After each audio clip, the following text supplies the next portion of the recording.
I'm not against for an EV, I'm not against with an CNG, I'm not against with an petrol. It is one of the part of the entire vehicle owning ಜೋಲಿಂದ EVಗೆ 6 ಲಕ್ಷ ನೀವು extra ತೊಗೊತಿದ್ದೀರಾ ಅಂತಂದರೆ ಆ extra 6 ಲಕ್ಷಕ್ಕೆ ಇನ್ನೊಂದು 3 4 lakh extra ಬಡ್ಡಿ ಕಟ್ಟಬೇಕಾಗುತ್ತೆ. Petrol and CNG maintenance and service is cost. 8 ಲಕ್ಷದ ಕಾರನ್ನು 8 ವರ್ಷಕ್ಕೆ ನೀವು ಕಾರ್ ತೊಗೊಳ್ತಿದ್ದೀರಾ ಅಂತಂದರೆ you will be end upping with 4 lakh rupees extra interest.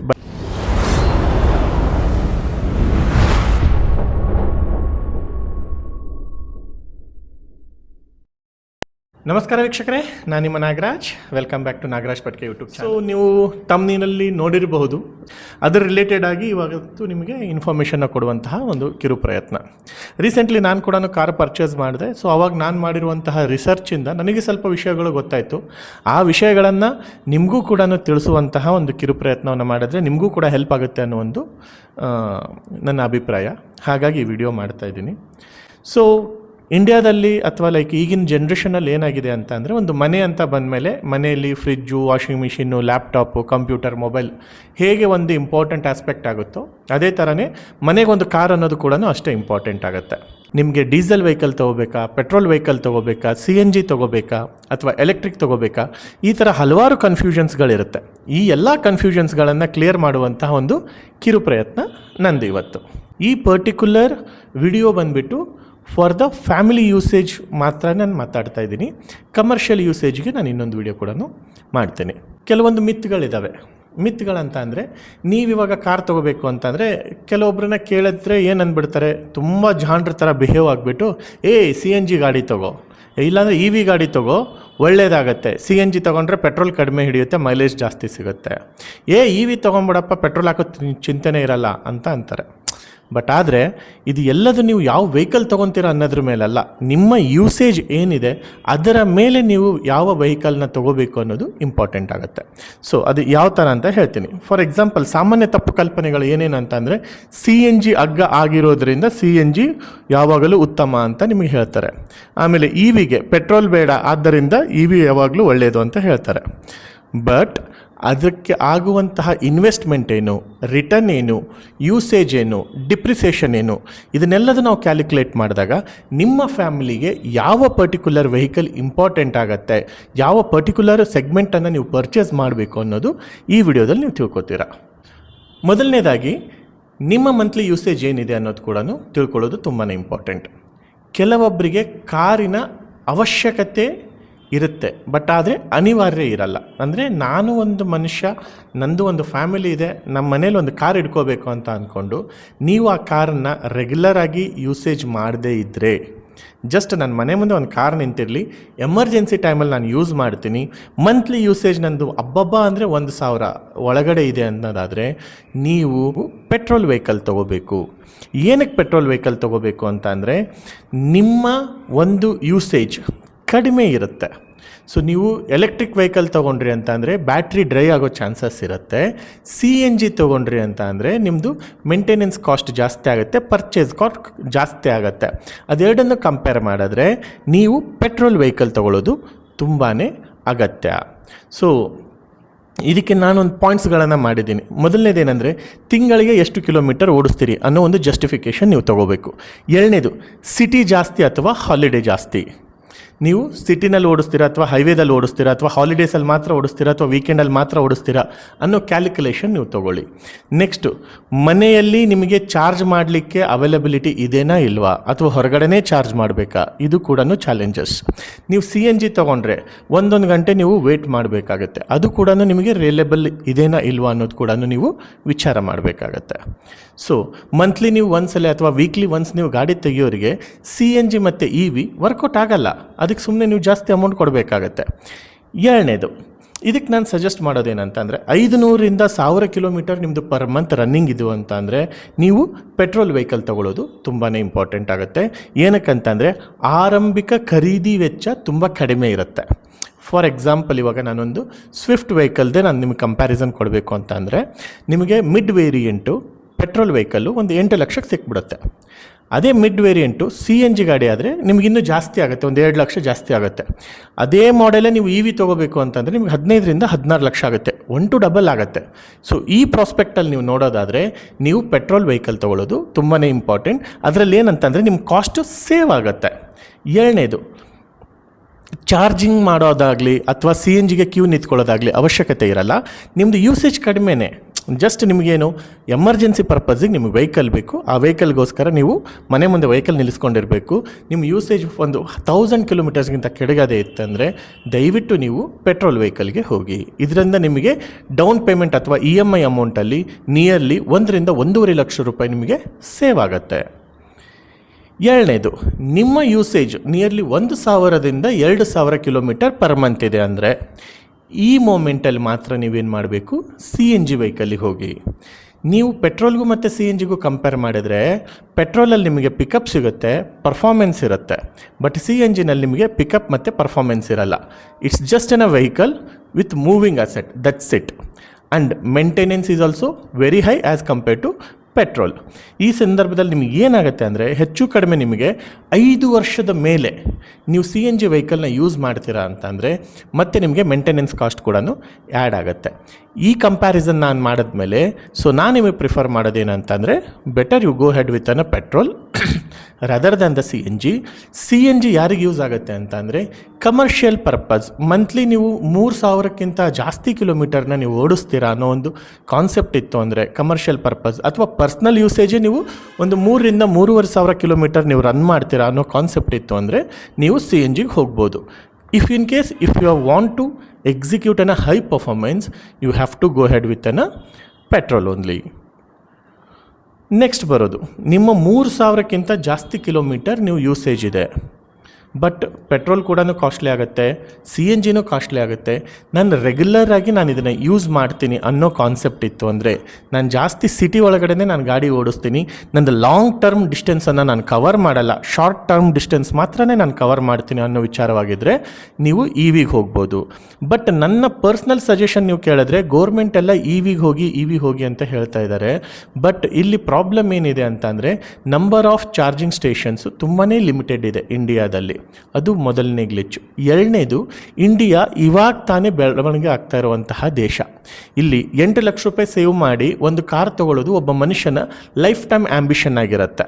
ಆ 8 ಲಕ್ಷದ ಬದಲಿಗೆ 16 ಲಕ್ಷ ಅಥವಾ 15 ಲಕ್ಷ ಇನ್ವೆಸ್ಟ್ ಮಾಡಿ ಅದೇ ಕಾರನ್ನು ತಗೊಂಡು ಅದ್ರ ಮೇಲೆ ತುಂಬ ಡಿಪೆಂಡೆನ್ಸಿ ಆಗಿ ಹಿಡ್ಕೊಳೋದಾದರೆ ಅಷ್ಟು ಅವಶ್ಯಕತೆ ಇಲ್ಲ ಅಂತ ಹೇಳ್ತೀನಿ. ಏನಕ್ಕಂತಂದರೆ ಇನ್ ಕೇಸ್ ನಿಮ್ಮ ಯೂಸೇಜ್ ತುಂಬಾ ಇದೆ, ಇಲ್ಲ ನಾನು ಒಂದು 3,000 ಮೇಲೆ ನಾನು ಡ್ರೈವ್ ಮಾಡ್ತೀನಿ, ಫಾರ್ ಎಕ್ಸಾಂಪಲ್ ಫೀಲ್ಡಲ್ಲಿ ವರ್ಕ್ ಮಾಡೋರಿಗಾಗಲಿ ಅಥವಾ business purpose every week long ಡ್ರೈವಲ್ಲಿ ಹೋಗೋರಾಗಲಿ, ಇಂಥವ್ರಿಗೆ ಕೂಡ ಇದು ಹೆಲ್ಪ್ ಆಗುತ್ತೆ. ಬಟ್ ಆದರೆ ಇದರಲ್ಲಿ ಡಿಪೆಂಡೆನ್ಸಿ ತುಂಬಾ ಇದೆ. ಆ ಡಿಪೆಂಡೆನ್ಸಿ ಓರಿಯೆಂಟೆಡ್ ನೀವು ಚೆಕ್ ಮಾಡಿದಾಗ ಪೆಟ್ರೋಲ್ಗೂ ಅದಕ್ಕೂ ಕಂಪೇರ್ ಮಾಡಿದ್ರೆ ಪೆಟ್ರೋಲ್ ವೆಹಿಕಲ್ ನೀವು ತೊಗೊಳೋದಕ್ಕೆ ಬದಲು CNG ವೆಹಿಕಲ್ ತೊಗೊಂಡ್ರೆ ನೀವು ಆ ಪರ್ಟಿಕ್ಯುಲರ್ ಗ್ಯಾಪನ್ನು ಕವರ್ ಮಾಡಲಿಕ್ಕೆ 65,000 ಕಿಲೋಮೀಟರ್ಗಳನ್ನು ಓಡಿಸ್ಬೇಕಾಗತ್ತೆ. ಅದೇ ಥರನೇ ನೀವು ಪೆಟ್ರೋಲ್ ವೆಹಿಕಲಿಂದ ನೀವು EV ವೆಹಿಕಲಿಗೆ ಸ್ವಿಚ್ ಆಗಿಬಿಟ್ಟು 6 ಲಕ್ಷ ರೂಪಾಯಿ ಎಕ್ಸ್ಟ್ರಾ ಕೊಟ್ಟಿರೋದನ್ನು ನೀವು ಯುಟಿಲೈಸ್ ಮಾಡ್ಕೋಬೇಕು ಅಂದರೆ ಹೆಚ್ಚು ಕಡಿಮೆ 2.5ರಿಂದ 3 ಲಕ್ಷ ಕಿಲೋಮೀಟರ್ ನೀವು ಡ್ರೈವ್ ಮಾಡಿದಾಗ ಆ ಅಮೌಂಟ್ ನಿಮಗೆ ಕವರ್ ಆಗುತ್ತೆ. So before purchasing the vehicle think twice, ನಿಮ್ಮ ಯೂಸೇಜ್ ಏನಿದೆ ಅಂತ. ನಾನಿಲ್ಲಿ EVನ ಅವಾಯ್ಡ್ ಮಾಡ್ತಾ ಇಲ್ಲ, ನಾನಿಲ್ಲಿ CNG ಕೂಡ ನಾನು ಅವಾಯ್ಡ್ ಮಾಡ್ತಾ ಇಲ್ಲ. ನನ್ನ ಇಲ್ಲಿ ಫಸ್ಟ್ ಫೋಕಸ್ ಏನು ಅಂತಂದರೆ ನಿಮಗೆ ಅವಶ್ಯಕತೆ ಏನಿದೆ ಅನ್ನೋದು ಮಾತ್ರನೇ ನನ್ನ ಫಸ್ಟ್ ಫೋಕಸ್ ಪಾಯಿಂಟ್ ಇರೋದು. ನೆಕ್ಸ್ಟ್, ಒಂದು ಸ್ಮಾಲ್ ಕಂಪ್ಯಾರಿಸನ್ ನಾನು ಸ್ಕ್ರೀನಲ್ಲಿ ಕೊಟ್ಟಿದ್ದೀನಿ. ಫಾರ್ ಎಕ್ಸಾಂಪಲ್, ಒಂದು ಪೆಟ್ರೋಲ್ ಕಾರ್ ನಿಮಗೆ 9 ಲಕ್ಷಕ್ಕೆ ಸಿಗುತ್ತೆ ಅನ್ನೋದಾದರೆ ಅದು ಪ್ರತಿ ಲೀಟರ್ಗೆ 20 ಕಿಲೋಮೀಟರ್ ಕೊಡುತ್ತೆ ಅನ್ನೋದಾದರೆ ಹೆಚ್ಚು ಕಡಿಮೆ ನಿಮಗೆ ಪರ್ ಲೀಟರ್ ಏನಂದರೆ 5 ರೂಪಾಯಿ 55 ಪೈಸೆ ಬೀಳುತ್ತೆ. ಇವಾಗಿನ ರೇಟ್ ಬಂದುಬಿಟ್ಟು 111 ರೂಪಾಯಿ ಪೆಟ್ರೋಲ್ ಕಾಸ್ಟ್ ಇರೋದನ್ನ ಕಂಪೇರ್ ಮಾಡಿದ್ರೆ. ಅದೇ ನಿಮಗೆ CNG ಆಯಿತು ಅಂದರೆ 1 ಲೀಟರ್ಗೆ 30ರಿಂದ 35 ಕೊಡುತ್ತೆ. ಅವರೇಜ್ ಅಂತ ನಾವು 32 ಕನ್ಸಿಡರ್ ಮಾಡಿದ್ರೆ ನಿಮಗೆ ಹೆಚ್ಚು ಕಡಿಮೆ ಏನಂತಂದರೆ 3 ರೂಪಾಯಿ 6 ಪೈಸೆ ಬೀಳುತ್ತೆ. ಬಟ್ ಆದರೆ ಪೆಟ್ರೋಲ್ಗೂ ಮತ್ತು CNG ವೆಹಿಕಲ್ಗೂ ಕಾಸ್ಟ್ ವೇರಿಯೇಷನ್ ನೋಡಿದ್ರೆ 9 ಲಕ್ಷಕ್ಕೆ ಪೆಟ್ರೋಲ್ ವೆಹಿಕಲ್ ಬಂದರೆ ಅದೇ ವೆಹಿಕಲ್ ನೀವು CNGಗೆ ಹೋದರೆ 10,50,000 ಆಗುತ್ತೆ. ಅಂದರೆ 1,50,000 ನಿಮಗೆ ಜಾಸ್ತಿ ಆಗುತ್ತೆ. ಈ 1,50,000 ನೀವು ಕವರ್ ಮಾಡಬೇಕು ಅಂತ ಅಂದರೆ CNG ವೆಹಿಕಲ್ ನೀವು ಎಷ್ಟು ಓಡಿಸ್ಬೇಕು, ಹೆಚ್ಚು ಕಡಿಮೆ 62,000 ಕಿಲೋಮೀಟರ್ನ ನೀವು ಓಡಿಸ್ಬೇಕಾಗತ್ತೆ. ಎಷ್ಟು ಹೇಳಿ, 62,000 ಕಿಲೋಮೀಟರ್. ಆಬ್ವಿಯಸ್ಲಿ ನೀವು ತಿಂಗಳಿಗೆ 500 ಕಿಲೋಮೀಟ್ರ್ ಓಡಿಸೋರಾದರೆ 62,000 ಕಿಲೋಮೀಟರ್ ನೀವು ಟಚ್ ಆಗಬೇಕಾದ್ರೆ ನೀವು ಇರ್ತಿರೋ ಇಲ್ಲೋ ಅನ್ನೋದೇ ನನಗೆ ಡೌಟು. ಆಬ್ವಿಯಸ್ಲಿ ಒಬ್ಬ ಮನುಷ್ಯನ ಲೈಫ್ ಸ್ಪ್ಯಾನ್ ಏನಂತಂದರೆ ಹಬ್ಬ ಅಂದರೆ ಒಂದು 50ರಿಂದ 60 ವರ್ಷ. ನಾವು ಆಲ್ರೆಡಿ 30ಸಲ್ಲಿದ್ದೀವಿ, ಇನ್ನು 20 ವರ್ಷ ಬದುಕಿದ್ರೆ ದೊಡ್ಡದು. ಅಂಥದ್ರಲ್ಲಿ ನೀವು ಆ 60,000 ನೀವು ತಿಂಗಳ 500 ಓಡಿಸಿ ಮುಟ್ಟಿಸ್ತೀನಿ ಅನ್ನೋದು it's A waste of thing. ಅದರ ಬದಲಿ ನೀವು ಪೆಟ್ರೋಲ್ ಹೋಗಿಬಿಟ್ಟು ಅದೇ 1.5 ಲಕ್ಷ ನೀವು ಪೆಟ್ರೋಲ್ ಹಾಕೊಂಡು ಓಡಿಸಿದ್ರೆ ಹೆಚ್ಚು ಕಡಿಮೆ ಗಾಡಿ 1-1.5 ಲಕ್ಷ ಕಿಲೋಮೀಟರ್ ಓಡುತ್ತೆ. ಇಟ್ಸ್ ಫೇರ್ ಎನಫ್ ಅಂತ ನನ್ನ ಕ್ಯಾಲ್ಕುಲೇಷನ್. ಈ ಒಂದು ಪರ್ಟಿಕ್ಯುಲರ್ ಕಾನ್ಸೆಪ್ಟ್ ನಿಮಗೆ ಅರ್ಥ ಆಗಿತ್ತು ಅಥವಾ ಕನ್ಫ್ಯೂಷನ್ ಆಗಿತ್ತು ಅಂದರೆ ನಿಮ್ಮ ಯೂಸೇಜ್ ಏನಿದೆ ಅನ್ನೋದನ್ನ ಕಮೆಂಟ್ ಬಾಕ್ಸಲ್ಲಿ ತಿಳಿಸಿ. ಸೊ ಯೂಶ್ವಲಿ ನಾನೊಂದು ಫಾರ್ಮುಲಾ ಪ್ರಕಾರನೇ ಹಾಕಿದಾಗ 1,50,000 ನಾವು ಯೂಟಿಲೈಸ್ ಮಾಡ್ಕೋಬೇಕಂದ್ರೆ 62,000 ಕಿಲೋಮೀಟರ್, ಅಂದರೆ ಹೆಚ್ಚು ಕಡಿಮೆ 60ರಿಂದ 62,000 ಕಿಲೋಮೀಟರ್ ನಾವು ಗಾಡಿ ಓಡಿಸ್ಬೇಕಾಗತ್ತೆ. 60ರಿಂದ 62,000 ಗಾಡಿ ಓಡಬೇಕು ಅಂತಂದರೆ ಹೆಚ್ಚು ಕಡಿಮೆ 10ರಿಂದ 15 ವರ್ಷ ನಾವು ಗಾಡಿನ ಓಡಿಸ್ಬೇಕಾಗತ್ತೆ. ನೀವು ತಿಳ್ಕೊಳ್ಳಿ, ಒಂದು ಗಾಡಿಗೆ FC ಸಿಗೋದೇ ಎಷ್ಟು ನಮಗೆ, ಹೆಚ್ಚು ಕಡಿಮೆ 15 ವರ್ಷ. ಇವಾಗ E20, E30, E40 ಅನ್ನೋ ಕಾನ್ಫ್ಲಿಕ್ಟ್ ಬೇರೆ ಇದೆ. ಈ ಕಾನ್ಫ್ಲಿಕ್ಟಲ್ಲಿ ಆ ಎಂಜಿನ್ಗಳು 15 ವರ್ಷ ರನ್ನಲ್ಲಿ ಬರುತ್ತೆ ಅನ್ನೋದು ಮಾತ್ರ ಪೂರ್ತಿ ನನಗೆ ಅದು ಡೌಟು. ಸೊ ಹಾಗಾಗಿ ನೀವು ಸ್ಮಾರ್ಟಾಗಿ ಯೋಚನೆ ಮಾಡಿ ನಿಮ್ಮ ಡಿಸಿಷನ್ನ ಸ್ಮಾರ್ಟಾಗಿ ತಗೊಳ್ಳಿ. EV ನೀವು ಯಾವಾಗ ತೊಗೋಬೇಕು ಅಂತ ಅಂದರೆ home or office charging setup is available. ಅಂದರೆ ಮನೆ ಅಥವಾ ನಿಮ್ಮ ಆಫೀಸಲ್ಲಿ ಚಾರ್ಜಿಂಗ್ ಸ್ಪಾಟು ಅವೈಲಬಲ್ ಇದೆನಾ ಅನ್ನೋದು ಮೊದಲನೇ ಕನ್ಸಿಡ್ರೇಷನ್. ಅಂದರೆ 3 ಫೇಸ್ ಕರೆಂಟ್ ಬೇಕಾಗುತ್ತೆ ಫಾಸ್ಟ್ ಚಾರ್ಜಿಂಗ್ ಬೇಕಂದರೆ. ಸೊ ಅದು ಅವೈಲಬಿಲಿಟಿ ನಿಮ್ಮ ಏರಿಯಾದಲ್ಲಿ ಇದೆನಾ ಅಥವಾ ನಿಮ್ಮ ಮನೇಲಿ ಆ ಫೆಸಿಲಿಟಿ ಇದೆನಾ ಅನ್ನೋದು ಮೊದಲನೇದು. ಎರಡನೇದು, ನೀವು ಡೈಲಿ ಎಷ್ಟು ಯೂಸೇಜ್ ಮಾಡ್ತೀರಾ ಅನ್ನೋದ್ರ ಮೇಲೆ ಕೂಡ ಡಿಪೆಂಡ್ ಆಗುತ್ತೆ. ಅಂದರೆ ನಾನು ದಿನ ಒಂದು 10 ಕಿಲೋಮೀಟ್ರ್ ಹೋಗ್ತೀನಿ ಅಂತ ಅಂದರೆ ಒಂದು ತಿಂಗಳಿಗೆ ಎಷ್ಟಾಯ್ತು ಅಲ್ಲಿಗೆ, ಒಂದು ತಿಂಗಳಿಗೆ 30 × 10 ಅಂದರೆ 300 ಆಯಿತು. So there is no usage of getting an EV vehicle by paying a 5 lakh rupees extra ಅಲ್ವಾ. ಸೊ ನೆಕ್ಸ್ಟ್, ರೂಟ್ಗಳು ಸ್ಥಿರವಾಗಿರಬೇಕು. ಅಂದರೆ ನಿಮ್ಮ ಡಿಸ್ಟೆನ್ಸ್ 100ರಿಂದ 150 ಕಿಲೋಮೀಟ್ರ್ ಒಳಗಡೆ ಇರಬೇಕಾಗತ್ತೆ. ಇಫ್ ಇನ್ ಕೇಸ್ ನೀವು ಒಂದು 500 ಕಿಲೋಮೀಟ್ರ್ ರೇಂಜಲ್ಲಿ ನೀವು ಟ್ರಾವೆಲ್ ಮಾಡಬೇಕು ಅಂತಂದರೆ ನಿಮ್ಮ ಟ್ರಿಪ್ಪನ್ನು ನೀವು ಮೊದಲಿಗೆ ಪ್ಲ್ಯಾನ್ ಮಾಡ್ಕೋಬೇಕು. ಯಾವ ಸ್ಪಾಟಲ್ಲಿ ನೀವು ವೆಹಿಕಲ್ನ ನಿಲ್ಲಿಸ್ಬಿಟ್ಟು ರೀಚಾರ್ಜ್ ಮಾಡ್ಕೊಂಡು ಹೋಗಬೇಕು ಅನ್ನೋ ಕಾನ್ಸೆಪ್ಟ್ ನಿಮಗಿರಬೇಕು. ಈ ಬರ್ಡನ್ನು ನೀವು ಫಸ್ಟು ಕ್ಲಾರಿಟಿ ತೊಗೋಬೇಕು. ನೆಕ್ಸ್ಟ್, ನೀವು ಲಾಂಗ್ ಟರ್ಮಲ್ಲಿ ನೀವು ಯೂಸ್ ಮಾಡ್ತೀನಿ ಅನ್ನೋದಾದರೆ ಇದನ್ನು ಯೋಚನೆ ಮಾಡಬೇಕು. ಯಾಕಂತಂದರೆ ಬ್ಯಾಟ್ರಿ ಪ್ಯಾಕ್ಗಳು ಬಂದುಬಿಟ್ಟು 5ರಿಂದ 6 ವರ್ಷಕ್ಕೆ ಡ್ರೈ ಆಗಿ ಡೆಡ್ ಆಗೋ ಚಾನ್ಸಸ್ ಇರುತ್ತೆ. ಅದನ್ನು ರೀಪ್ಲೇಸ್ ಮಾಡುವಂಥ ಕೆಪಾಸಿಟಿ ಕೂಡ ನಿಮಗಿರಬೇಕಾಗುತ್ತೆ. ಇದೆಲ್ಲದೂ ಕನ್ಸಿಡ್ರೇಷನ್ ಮಾಡಿ ನಿಮಗಿದು ಯೂಸ್ ಆಗುತ್ತೆ ಅನ್ನೋದಾದರೆ you can go head with an EV. ಇಲ್ಲಿ ನಾನು ಗೋರ್ಮೆಂಟ್ ಥಾಟನ್ನು ನಾನು ಅವಾಯ್ಡ್ ಮಾಡ್ತಾ ಇಲ್ಲ. ನಾನಿಲ್ಲಿ ಏನು ಹೇಳ್ತಾ ಇದ್ದೀನಿ ಅಂತ ಅಂದರೆ ಪ್ರತಿಯೊಂದು ರೂಪಾಯಿಗೂ ಒಂದು ಬೆಲೆ ಅನ್ನೋದಿರುತ್ತೆ. ನೀವಿವಾಗ ಹೊಟ್ಟೆ ಬಟ್ಟೆ ಎಲ್ಲದೂ ಕಟ್ಬಿಟ್ಟು ದುಡ್ಡನ್ನು ಗಳಿಸಿರ್ತೀರ. ಆ ದುಡ್ಡಲ್ಲಿ ಎಷ್ಟೋ ಅಷ್ಟು EMI ಡೌನ್ ಪೇಮೆಂಟ್ ಮಾಡಿ EMI ಕಟ್ಟಿ ವೆಹಿಕಲ್ ತೊಗೊಳ್ತಿರ್ತೀರ. ಆ ವೆಹಿಕಲ್ ತೊಗೊಂಡಿರೋದು ನಿಮಗೆ ವರವಾಗಬೇಕೋ ಹೊರತಾಗಿ ಅದೇ ನಿಮಗೆ ಶಾಪ ಆಗಬಾರ್ದು. ಯಾಕಂತಂದರೆ 1 ಲಕ್ಷ ಕೂಡಿಸ್ಬೇಕು ಅನ್ನೋದು ಎಷ್ಟು ಕಷ್ಟನೋ ಆ 1 ಲಕ್ಷ ಹಾಳು ಮಾಡಲಿಕ್ಕೆ 1 ನಿಮಿಷ ಕೂಡ ಸಾಕು. ಸೊ ನಿಮ್ಮ ಪ್ರತಿಯೊಂದು ರೂಪಾಯಿಗೂ ಬೆಲೆ ಇದೆ ಅನ್ನೋ ಒಂದು ಉದ್ದೇಶದಿಂದ ಈ ಕಾನ್ಸೆಪ್ಟನ್ನು ನಿಮಗೆ ನಾನು ಹೇಳ್ತಾ ಇದ್ದೀನಿ. So total cost of ownership ಅಂದರೆ ನೀವು ಒಂದು ವೆಹಿಕಲ್ನ ತೊಗೋಬೇಕಾಯ್ತು ಅಂತ ಅಂದರೆ ಜಸ್ಟ್ ಫ್ಯೂಲ್ ಒಂದೇ ಕನ್ಸಿಡರ್ ಮಾಡಲಿಕ್ಕೆ ಹೋಗಬೇಡಿ. ಇವಾಗೇನು ಹೇಳ್ತಾರೆ ನಿಮ್ಮ ಫ್ರೆಂಡ್ಸ್, ನಾನು ಮೊದಲಿಗೆ ಹೇಳಿದ್ರೆ ಹಾಗೆ, ಇಲ್ಲ ಪೆಟ್ರೋಲ್ ಹಾಕೋದ್ಬಾರ್ದು, CNG ಹಾಕೊಂಡ್ರೆ ದುಡ್ಡು ಉಳಿಯುತ್ತೆ, CNG ಏನಕ್ಕೆ ಚಾರ್ಜ್ ಮಾಡಿದ್ರೆ ದುಡ್ಡು ಉಳಿಯುತ್ತೆ, ಇದಿಷ್ಟಕ್ಕೆ ಯೋಚನೆ ಮಾಡೋಕ್ಕೆ ಹೋಗಬೇಡಿ. ಒಂದು ವೆಹಿಕಲ್ ಅಂತ ಅಂದರೆ ಜಸ್ಟ್ ಪೆಟ್ರೋಲ್ ಹಾಕೋದು ಒಂದೇ ಇರಲ್ಲ, ಅದರಲ್ಲಿ ಏನೇನಿರುತ್ತೆ. ಮೊದಲನೇದು ಆನ್ ರೋಡ್ ಪ್ರೈಸ್ ಎಷ್ಟಿದೆ ಅನ್ನೋದು ಗೊತ್ತಾಗುತ್ತೆ. ಎರಡನೇದು ಫ್ಯೂಲು, ನೀವು ಜಸ್ಟ್ ಫ್ಯೂಲ್ ಪಾಯಿಂಟಲ್ಲಿ ಮಾತ್ರ ಯೋಚನೆ ಮಾಡ್ತಾ ಇದ್ದೀರಾ. Fuel is one of the part of the entire vehicle owning journey. ಅದರ ನಂತರ ಇನ್ಶೂರೆನ್ಸ್ ಏನಿದೆ. ಸೊ ಒಂದೊಂದು ವೆಹಿಕಲ್ಲಿಗೆ ಒಂದೊಂದು ಮಾಡೆಲಿಗೆ ಇನ್ಶೂರೆನ್ಸ್ ವೇರಿ ಆಗುತ್ತೆ, ಅದು ಕೂಡ ನೀವು ಕನ್ಸಿಡರ್ ಮಾಡಬೇಕಾಗತ್ತೆ. ಪ್ರತಿ ವರ್ಷ ಇನ್ಶೂರೆನ್ಸ್ನ ರಿನ್ಯೂವಲ್ ಮಾಡಲಿಕ್ಕೆ ಈ ಪರ್ಟಿಕ್ಯುಲರ್ ಅಮೌಂಟು ಸಫಿಷಿಯೆಂಟ್ ಇದೇನಾ ಇಲ್ವಾ ಅಂತ. ಮೂರನೇದು service and maintenance. Obviously as compared to petrol and CNG maintenance and service is cost more. As compared to petrol, CNG and EV is less, but the thing is cell replacement is huge. So ಇದನ್ನು ನೀವು ತಿಳ್ಕೊಬೇಕಾಗತ್ತೆ. ಎರಡನೇದು finance and ಬಡ್ಡಿ, finance and interest.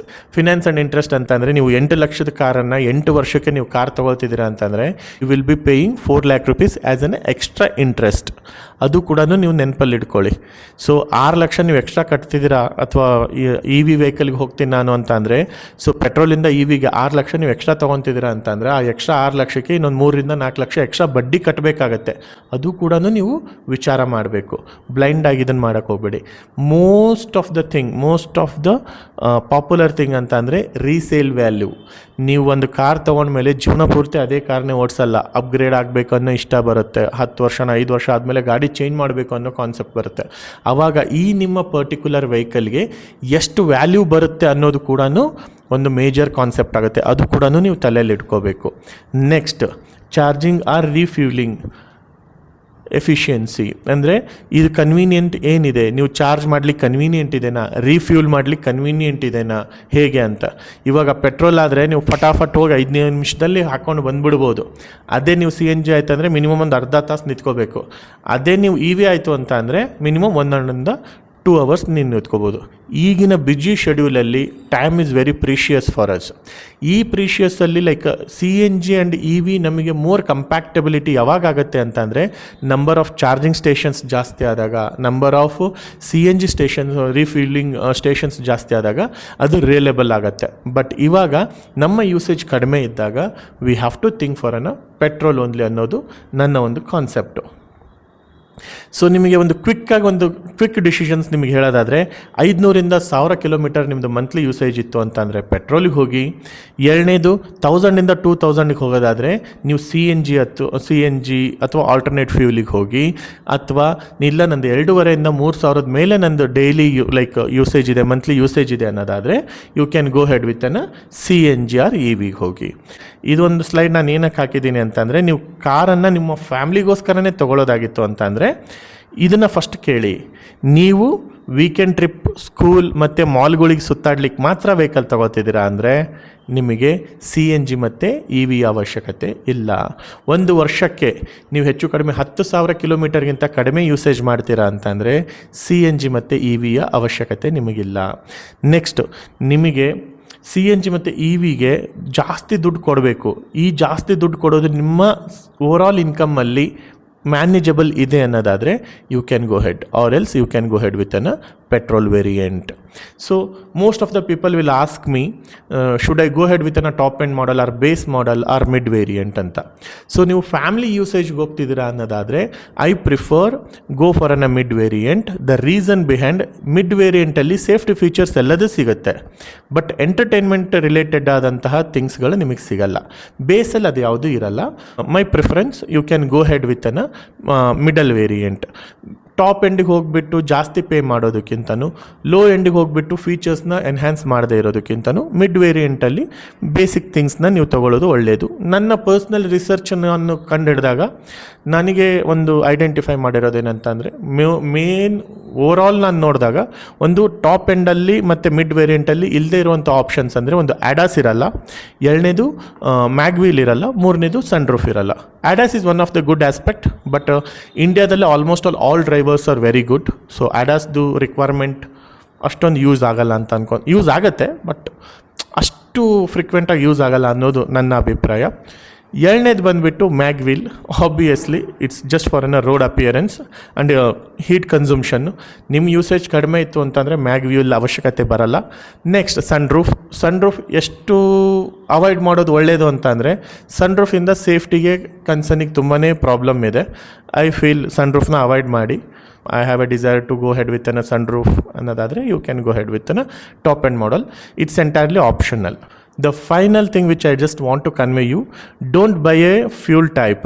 Buy a car that matches for your usage. That is exactly what I'm trying to say. I'm not against for an EV. I'm not against with an CNG. I'm not against with an petrol or diesel. My major concern, ಅವಶ್ಯಕತೆ ಮತ್ತು ಅನಿವಾರ್ಯತೆ. ಈ ಎರಡೂ ಪ್ರಾಸ್ಪೆಕ್ಟಲ್ಲಿ ನೀವು check ಮಾಡಿದಾಗ ಅನಿವಾರ್ಯತೆ ಯಾವುದಿರುತ್ತೆ ಅದಕ್ಕೆ ಕಡೆ ಕಾನ್ಸಂಟ್ರೇಟ್ ಮಾಡಿ, ರ್ಯಾದರ್ ದನ್ ಅವಶ್ಯಕತೆ. ನೀವು BMW ನೋಡಿದ್ರೂ ಅದು ಅವಶ್ಯ ಅನಿಸುತ್ತೆ, ಹೆಲಿಕಾಪ್ಟರ್ ನೋಡಿದ್ರೂ ಅದು ಅವಶ್ಯ ಅಂತ ಅನಿಸುತ್ತೆ. ನಿಮಗೆ ಅನಿವಾರ್ಯ ಯಾವುದಿದೆ ಅದನ್ನು ತಗೊಳ್ಳಿ. ಸೊ ದುಡ್ಡನ್ನು ಹಾಗೆ ವ್ಯಯ ಮಾಡಲಿಕ್ಕೆ ಹೋಗಬೇಡಿ, because each rupee is also having A value. So ಇದಾಗಿತ್ತು ರಿಲೇಟೆಡ್ ನಿಮ್ಮ ವೆಹಿಕಲ್ನ ನೀವು ಯಾವ ಥರ ಸೆಲೆಕ್ಟ್ ಮಾಡಬೇಕು ಅಂತ. ಸೊ ಕೆಲವೊಂದು ಇಂಪಾರ್ಟೆಂಟ್ ಪಾಯಿಂಟ್ಸ್ಗಳನ್ನು ನಿಮಗೆ ಶೇರ್ ಮಾಡಿದ್ದೀನಿ ಅಂತ ಅಂದ್ಕೊತೀನಿ. ಯಾಕಂತ ಅಂದರೆ being as an financial advisor, it's my duty that I have to educate you guys to save the money rather than spending the money. ನೀವು ಖರ್ಚು ಮಾಡೋ ಪ್ರತಿಯೊಂದು ರೂಪಾಯಿಗೂ ಬೆಲೆ ಇದೆ, ಅದರಲ್ಲಿ ನಿಮ್ಮ ಶ್ರಮ ಇದೆ. ಸೊ ಅದನ್ನು ಹೇಗೆ ಬೇಕೋ ಹಾಗೆ ಖರ್ಚು ಮಾಡಲಿಕ್ಕೆ ಹೋಗಬೇಡಿ, ಉಳಿತಾಯ ಮಾಡಿ, ಫ್ಯೂಚರ್ಗೋಸ್ಕರ ಎತ್ತಿಡಿ. ಸೊ ದುಡ್ಡನ್ನು ಮಾಡುವಂಥ ಪ್ರಯತ್ನವನ್ನು ಮಾಡಿ. ಸೊ ಇದೇ ರಿಲೇಟೆಡ್ ಆಗಿ ಮನಿ ರಿಲೇಟೆಡ್ ಮತ್ತು ನಿಮ್ಮ ಫಿನಾನ್ಷಿಯಲ್ ಗೈಡೆನ್ಸ್ಗೋಸ್ಕರ ನಾಗರಾಜ್ ಪಟ್ಕೆ ಯೂಟ್ಯೂಬ್ ಚಾನಲ್ನ ಸಬ್ಸ್ಕ್ರೈಬ್ ಮಾಡಿ. ಈ ವಿಡಿಯೋ ನಿಮಗೆ ಇಷ್ಟ ಆಗಿತ್ತು ಅಂದರೆ, ಇದೇ ರೀತಿ ನಿಮ್ಮ ಇನ್ಫಾರ್ಮೇಷನ್ ಏನಾದರೂ ಆಗಿದ್ದರೆ, ನೆಕ್ಸ್ಟ್ ನೀವು ಯಾವ ವೆಹಿಕಲ್ ತೊಗೊಳ್ತೀರ ಅನ್ನೋದನ್ನು ಕಮೆಂಟ್ ಬಾಕ್ಸಲ್ಲಿ ತಿಳಿಸಿ. ಈ ಇನ್ಫಾರ್ಮೇಷನ್ ಯಾರಿಗೆ ಅಗತ್ಯ ಇದೆ ಅವರಿಗೆ ಇದನ್ನು ಶೇರ್ ಮಾಡಿ. ಆ್ಯಂಡ್ ಮೋರ್ ಓವರ್, ಈ ಯೂಟ್ಯೂಬ್ ಜರ್ನಿನಲ್ಲಿ ನಾನು ಮೊದಲಿಗೆ ಹೇಳಿರೋ ಹಾಗೆ ಅಂಬೆಗಾಲಿಡುವಂತಹ ಮಗು. ಸೊ ನಿಮ್ಮ ಶ್ರೀರಕ್ಷೆ ನನಗೆ ಸದಾ ನನ್ನ ಮೇಲಿರಲಿ. ಸೊ ಅದನ್ನು ಸಬ್ಸ್ಕ್ರೈಬ್ ಮೂಲಕ ತೋರಿಸ್ಕೊಡಿ. ಸೊ ಮುಂದಿನ ವಿಡಿಯೋದಲ್ಲಿ ಸಿಗೋಣ. ಅಲ್ಲಿವರೆಗೂ ನಮಸ್ಕಾರ, ಶುಭ ದಿನ.